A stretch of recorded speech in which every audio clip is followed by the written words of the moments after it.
ভোর রাতে হঠাৎ ঘুম ভাঙল। বুঝতে পারলাম ভোর 4টা বাজে। আমার মেয়ে রিয়া বলেছিল তাকে 5টার মধ্যে জিম ক্লাসে যেতে হবে। কিন্তু গভীর ঘুমে ডুবে যাওয়ায় দেরি হয়ে গেল। ভাবলাম রিয়া রাগ করবে, তাই হল ঘর থেকে ডাকতে চেয়েও সরাসরি তার ঘরের দিকে গেলাম। মনে হলো হয়তো সে নিজেই উঠে পড়েছে। ঘরের কাছে পৌঁছানোর পর দেখলাম দরজাটা খানিকটা খোলা। কেন জানি না, হঠাৎ আমার মনে হলো একটু সাবধান হওয়া উচিত। দরজার সামনে পৌঁছানোর আগে একটু থেমে গেলাম। তারপর ধীরে ধীরে পা বাড়িয়ে দরজার কাছে পৌঁছালাম। বাইরে থেকেই দেখতে চেষ্টা করলাম। দরজার সামান্য ফাঁক দিয়ে ঘরের ভেতরে চোখ রাখতেই এমন একটি দৃশ্য দেখলাম যা আমাকে হতবাক করে দিল। আমার পুরো শরীরে ঠান্ডা হয়ে গেল, আর আমি দরজার পাশেই থমকে দাঁড়িয়ে গেলাম। আমার মেয়ে রিয়া বিছানায় ঘুমিয়েছিল।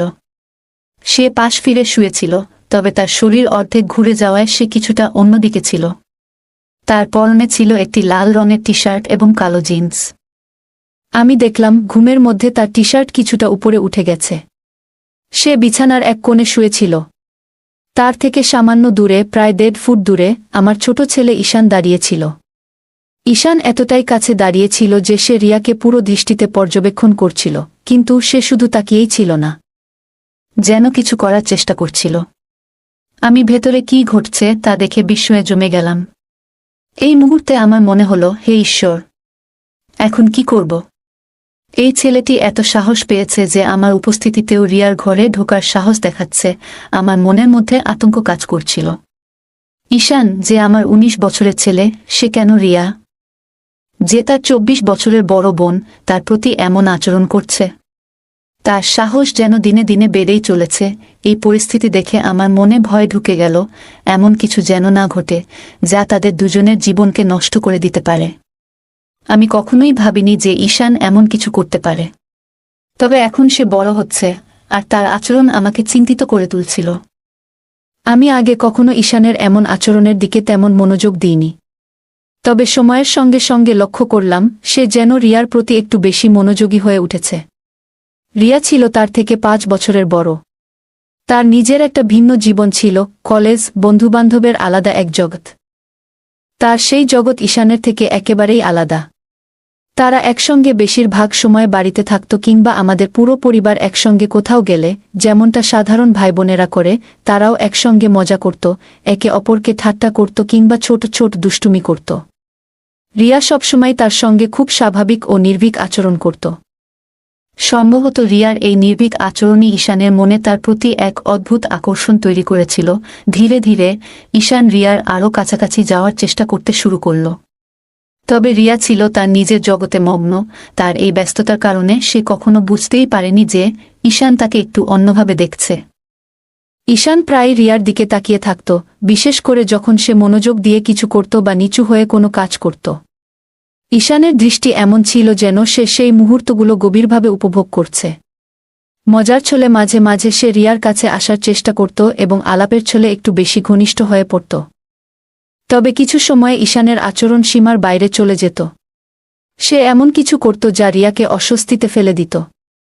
প্রথমে বিষয়টি রিয়ার নজরে আসেনি, কিন্তু ধীরে ধীরে তার আচরণে কিছু অস্বাভাবিকতা ধরা পড়ে। রিয়া বিষয়টি বুঝতে পারার পর এ নিয়ে ভাবতে শুরু করে এবং তার পরবর্তী পদক্ষেপ নিয়ে সিদ্ধান্ত নেয়। প্রত্যেকবার এমন কিছু ঘটলে আমি নিজেকে খুব অপরাধী মনে করতাম। আমার নিজের সন্তান, আমার ছেলেই আমার মেয়ের প্রতি এমন আচরণ করছে, এটা খুবই লজ্জাজনক ছিল। আমার পক্ষে এটা সহ্য করা কঠিন হয়ে পড়েছিল। তবে ঈশানকে পুরোপুরি দোষারোপ করার আগেও আমার মনে দয়া জন্মাত। এই আধুনিক যুগে যেখানে টিভি, সিনেমা, ইন্টারনেট এবং মোবাইল ফোনের অতিরিক্ত প্রভাব রয়েছে, সেখানে এই ধরনের আচরণ না হওয়াটা কিভাবে সম্ভব? আমাদের সন্তানদের মনে এগুলোর প্রভাব পড়বে, এটাই স্বাভাবিক। তবে যা সবচেয়ে কষ্টদায়ক ছিল তা হলো আমি এই ঘটনা দেখেও কিছুই করতে পারছিলাম না। নিজের সন্তানদের জন্য আমার অসহায়ত্ব আমাকে ভেতরে ভেতরে ধ্বংস করে দিচ্ছিল। আমি কখনো কল্পনাও করিনি যে ঈশান এমন কিছু করতে পারে। আমার স্বামী রাজেশ দিনরাত পরিশ্রম করেন আমাদের সন্তানদের একটি সুন্দর এবং সুখী জীবন দেওয়ার জন্য। যদি তিনি কখনো জানতে পারেন যে এই আধুনিক সময়ের প্রভাব ঈশানের মনকে এমনভাবে দূষিত করেছে, তাহলে তিনি নিশ্চয়ই প্রচণ্ড কষ্ট পাবেন। তবে তার কাছে এই বিষয় বলা আমার পক্ষে সম্ভব ছিল না। যদি তিনি এই ঘটনা জানতে পারেন তাহলে তিনি ঈশানের মনস্তত্ত্ব বোঝার চেষ্টা না করে হয়তো রাগের বসে শাস্তি দেবেন বা তাকে বাড়ি থেকে বের করে দেবেন।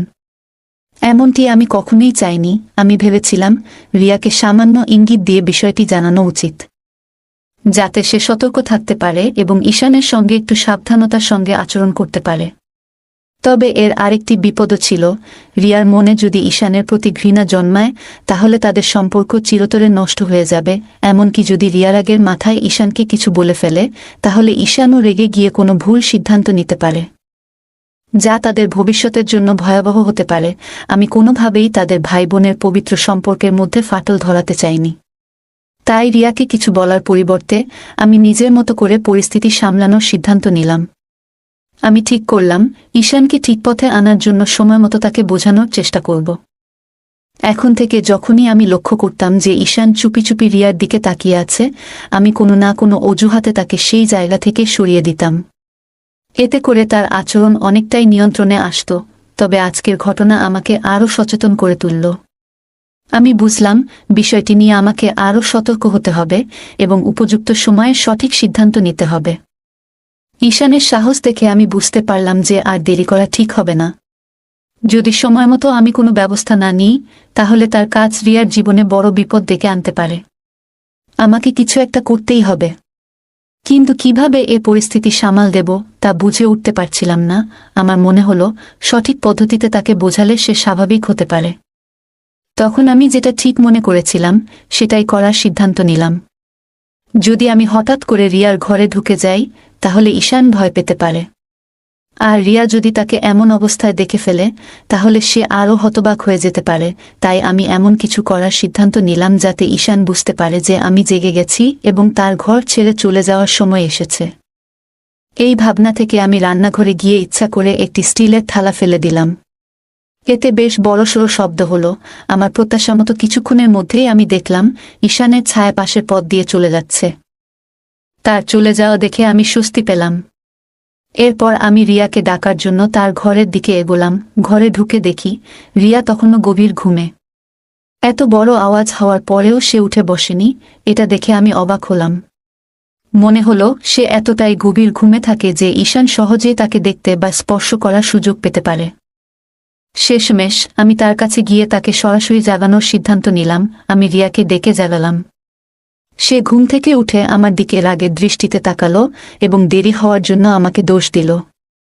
এরপর সে দ্রুত বাথরুমে ঢুকে গেল। আমি আবার আমার কাজে মন দিলাম। কিছুক্ষণ পরে দেখলাম ঈশান আবার রিয়ার ঘরের দিকে যাচ্ছে। আমি ভাবলাম হয়তো রিয়া তখনও প্রস্তুতি নিচ্ছে। তাই আমি ঈশানকে থামানোর জন্য ইচ্ছা করে একটু শব্দ করলাম। শব্দ শুনে ঈশান বুঝতে পারল যে আমি তার দিকে আসছি। সে আমার দিকে তাকালো, কিন্তু লজ্জায় তার চোখ নিচের দিকে ঝুঁকে গেল। এরপর সে দ্রুত তার ঘরে চলে গেল। আমি অপেক্ষা করতে লাগলাম রিয়ার বাইরে আসার। কিছুক্ষণ পর রিয়া পুরোপুরি প্রস্তুত হয়ে বাইরে এলো এবং আমাকে বিদায় জানিয়ে চলে গেল। তখন আমি ঈশানকে ডেকে হলের দিকে নিয়ে আসতে চাইলাম, কিন্তু সে কোনো সাড়া দিল না। তখন আমি তার ঘরের দিকে গেলাম এবং দেখলাম সে ঘরে নেই। এরপর শুনতে পেলাম সে বাথরুমে আছে। আমি দরজার কাছে গিয়ে তার আওয়াজ শুনলাম, কিন্তু তাকে বিরক্ত না করে আবার হলে ফিরে এলাম। কিছুক্ষণ পর ঈশান বাইরে এলো এবং বলল, মা, তুমি আমাকে ডেকেছিলে? আমি তাকে বললাম, হ্যাঁ, এখানে বসো, তোমার সঙ্গে কিছু কথা বলার আছে। আমার কণ্ঠের সুর শুনে ঈশান বুঝতে পারল আমি গুরুতর কিছু বলতে যাচ্ছি। সে কিছুটা অস্থির হয়ে ধীরে ধীরে আমার কাছে এসে বসল। আমি শান্তভাবে কথা শুরু করলাম, কিন্তু অল্প সময়ের মধ্যেই তাকে ভর্ৎসনা করতে শুরু করলাম। আমি রিয়ার ঘরে তার গোপনীয়তায় হস্তক্ষেপ করার বিষয়ে সরাসরি কিছু বলিনি, তবে ইঙ্গিত করলাম। আমি তাকে বোঝালাম যে আমি তার এমন আচরণ আগেও লক্ষ্য করেছি। ঈশান দ্রুত বুঝতে পারল যে তার কাজ আমার চোখে ধরা পড়েছে। ভয়ে তার মুখ শুকিয়ে গেল। আমি আরও কড়া সুরে বললাম, যদি সে আবার এমন কিছু করে, আমি তার বাবাকে সব বলে দেব। এই কথা শুনে ঈশান কেঁদে ফেলল এবং বলল, মা, প্লিজ, এমন কিছু করো না, আমাকে মাফ করে দাও। সে বারবার আমার কাছে ক্ষমা চাইতে লাগল এবং প্রতিশ্রুতি দিল যে সে আর কখনো এমন কিছু করবে না। সে আমার পা ধরে বলতে লাগল, আর কখনো এমন হবে না, একবার আমায় সুযোগ দাও। আমি তার আচরণ দেখে বুঝলাম সে তার ভুল বুঝতে পেরেছে। আমি তাকে শান্তভাবে বোঝালাম সে যা করছিল তা কতটা ভুল এবং এর ফল কত ভয়াবহ হতে পারত। আর যদি কেউ জানতে পারে তাহলে কতটা অসম্মান হবে। শেষমেশ আমি তাকে এই প্রতিশ্রুতি নিতে বাধ্য করলাম যে সে আর কখনো এমন কাজ করবে না। তারপর আমি তাকে আর বকাবকি করিনি। আমার মনে হলো সে এবার বুঝতে পেরেছে এবং এমন কিছু আর করবে না। এরপর সে পুরোপুরি শান্ত হয়ে গেল এবং আমি তাকে আর কখনো রিয়াকে দেখতে দেখিনি।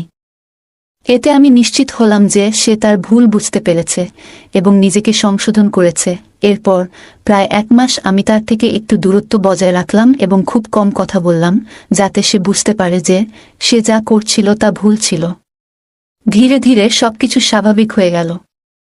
আমরা আবার আগের মতো হাসিমজার সঙ্গে কথা বলা শুরু করলাম। সবকিছু আগের মতোই সুন্দরভাবে চলতে লাগলো, কিন্তু একদিন আমি তাকে আবার রিয়াকে দেখতে ধরে ফেললাম। যদিও সে এবার বেশ সতর্ক ছিল, তবুও আমি লক্ষ্য করলাম। তখন আবার আমার রাগ হতে শুরু করল, কিন্তু এইবার আমি আগের মতো তাকে বকাঝকা করিনি। কারণ তার প্রতি আমার চিন্তা বাড়ছিল। সে আমাকে বলেছিল যে তার একটি প্রেমিকা আছে এবং সে তার বন্ধুদের সঙ্গে সময় কাটায়। তবু কেন সে রিয়াকে এভাবে দেখার প্রয়োজন বোধ করল তা আমার মাথায় আসছিল না। তখন আমি ঠিক করলাম এই বিষয়ে আমি আবার তার সঙ্গে কথা বলবো। 3 দিন পর দুপুরে আমরা দুজন বাড়িতে একা ছিলাম। সে তার ঘরে ছিল আর আমি আমার ঘরে বিশ্রাম নিচ্ছিলাম। আমি ভাবলাম এখনই সময় এই বিষয়ে কথা বলার। আমি তার ঘরের দিকে গেলাম। দরজা বন্ধ ছিল। আমি দরজা খোলার চেষ্টা করলাম, কিন্তু সেটি ভেতর থেকে লক করা ছিল। আমি দরজায় নক করলাম এবং তাকে ডাকলাম। সে ভেতর থেকে সাড়া দিল এবং দরজা খুলে দিল। আমি জিজ্ঞেস করলাম, দরজা বন্ধ করে কি করছিলে? সে বলল, কিছু না, এই ম্যাগাজিন পড়ছিলাম। তারপর সে বিছানার পাশে থাকা একটি ম্যাগাজিন দেখালো।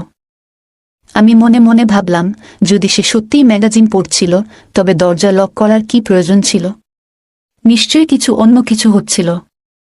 কিন্তু এইবার আমি শান্ত থাকতে চাইলাম এবং তাকে বোঝানোর সিদ্ধান্ত নিলাম আমি রিয়াকে নিয়ে কথা বলার জন্যই এসেছিলাম।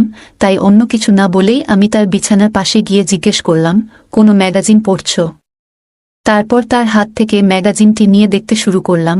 এটি তার কলেজের একটি বুলেটিন ছিল, যেখানে ছাত্রদের লেখা প্রবন্ধ, গল্প এবং কবিতা ছিল।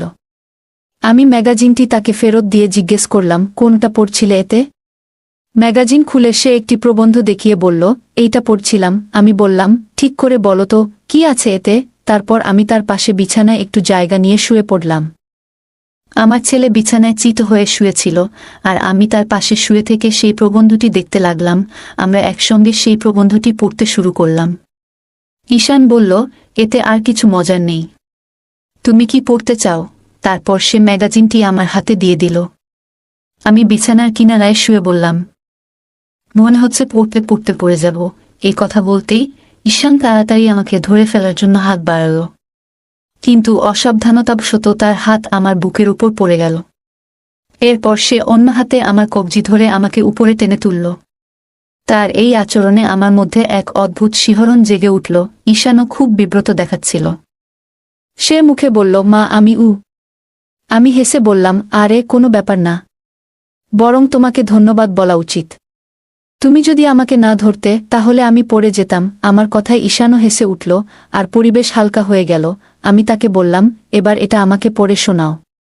ছোট অক্ষর আমার ভালো দেখা যায় না। ঈশান ম্যাগাজিন নিয়ে পড়া শুরু করল। তাকে আরামদায়ক করতে আমি তার মাথার নিচে আমার হাত রাখলাম এবং সে পড়তে লাগল। সে আমাকে আরও কাছে টেনে নিয়ে প্রবন্ধটি পড়ে শোনাল। তারপর বলল, এখন বাকিটা তুমি পড়ো। আমি ম্যাগাজিনটি হাতে নিয়ে পরের পৃষ্ঠা উল্টাতে শুরু করলাম।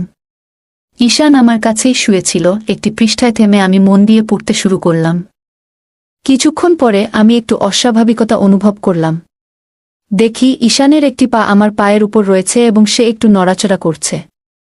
প্রথমে বুঝতে পারিনি, কিন্তু যখন ভালো করে খেয়াল করলাম তখন ব্যাপারটা পরিষ্কার হলো।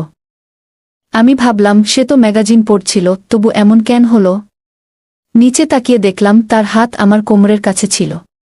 তখন মনে পড়ল, যখন সে আমাকে পড়ে যাওয়া থেকে ধরেছিল তখন তার আঙুল আমার কোমরের কাছে আটকে গিয়েছিল। এটা মনে করে আমি কিছুটা অস্বস্তি বোধ করলাম। আমি আস্তে করে ঈশানের মুখের দিকে তাকালাম। তার চেহারা সম্পূর্ণ শান্ত।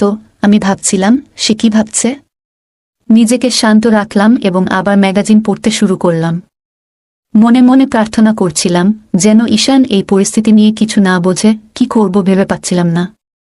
প্রথমে মনে হলো সাথে সাথে উঠে গিয়ে তাকে দূরে সরিয়ে দিই, কিন্তু কেন যেন মনে হলো আমি তেমন শক্তি সঞ্চয় করতে পারছি না, যেন কোনো অদৃশ্য শক্তি আমাকে সেখানেই আটকে রেখেছে।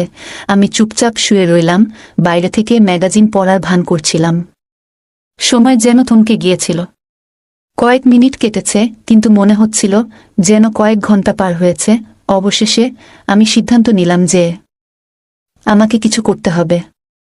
আমি বললাম, ঈশান, মনে হচ্ছে আমার শরীরে টান ধরেছে।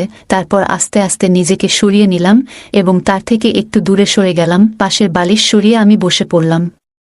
ঈশান একটু বিস্মিত হয়ে আমার দিকে তাকালো, কিন্তু কিছু বলল না।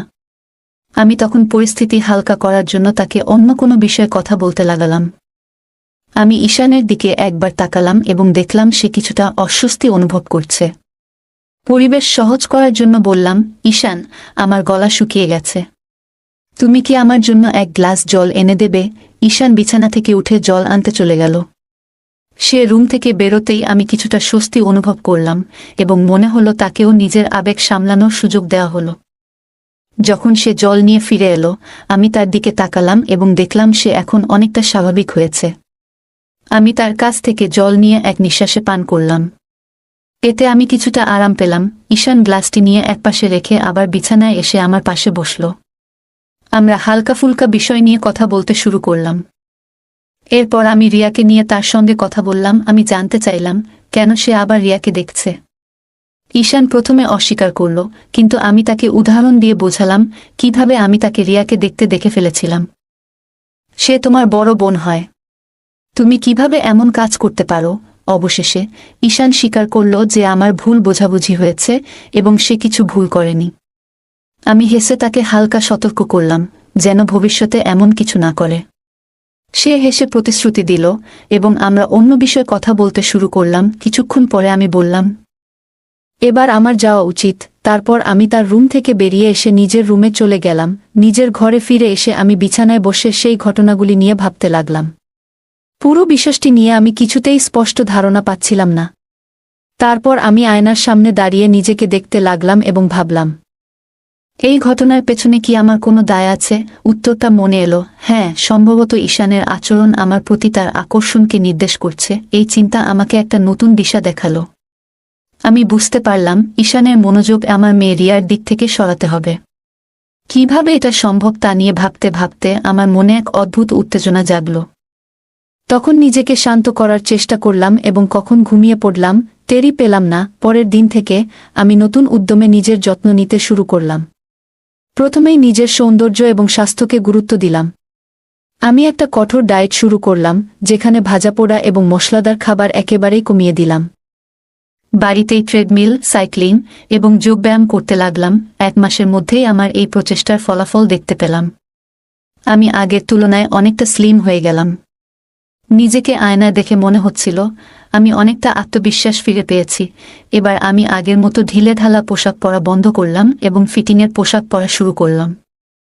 অনেক দিন পর আমি আবার আমার প্রিয় বেনারসি শাড়ি পরতে শুরু করলাম।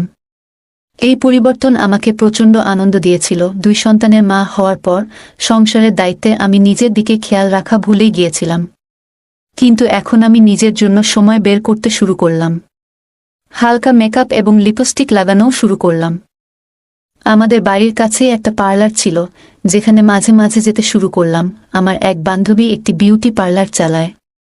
অনেক দিন ধরে সে আমাকে সেখানে যাওয়ার জন্য বলছিল, কিন্তু আমি সবসময় এড়িয়ে যেতাম।